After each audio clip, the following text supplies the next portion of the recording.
is up, everybody? Welcome to Tutorial Tuesday Takeover. Tutorial Tuesday Takeover. Tutorial Tuesday Takeover. In these 5 videos, you're going to see so much less of my face and so much more of Logic as we dive into some of the basics of Logic for all the people looking to make beats and even do any kind of production. Let's do it. Okay, so our first episode is going to deal with what does Logic look like when I first open it and what do all the things do and how do I even get started. I'm going to do File New. It's going to automatically ask me to create something. We're going to click Software Instrument. When I click Empty Channel Strip, output should be whatever your output is. If you're using an audio interface, you will select one of the outputs there. If you're just using your built-in output on your computer, you will select that there. A lot of this may be set up correctly, even when you first open it. Number of tracks is 1, hit create. So now we're in Logic. Here we have that one sampler instrument we created.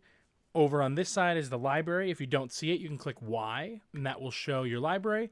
This is our inspector. If I hit I, that will show or disappear. If I want to see the mixer, I can hit X. If I want to see my global tracks, I can hit G, and that will pull up things like tempo and key. If I right-click on that, I can change what I see there, and I'll hit G again to get rid of that. So here's some things we want to pay attention to. These are all our play controls. These also correspond with hitting spacebar, and hitting spacebar again to stop, hitting R for record, and then hitting spacebar again to stop.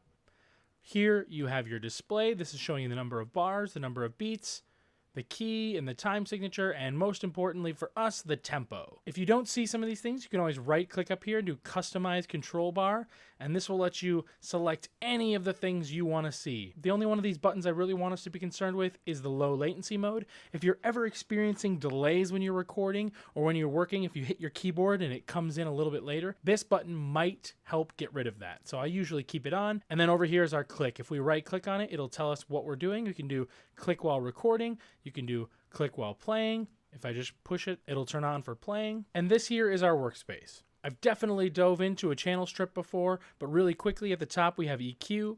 Right above that is compression. We can put MIDI effects on. We can actually put an instrument in here. You can put audio effects on after that. You can put sends. And then here's what the output is. Down here was we can pan it left or right, and the volume.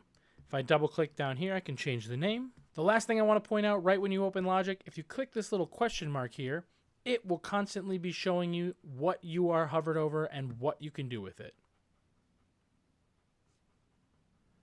Very helpful for once you're getting started. That is it for today's episode. Thanks for watching Tutorial Tuesday Takeover. Remember to subscribe so you never miss a beat.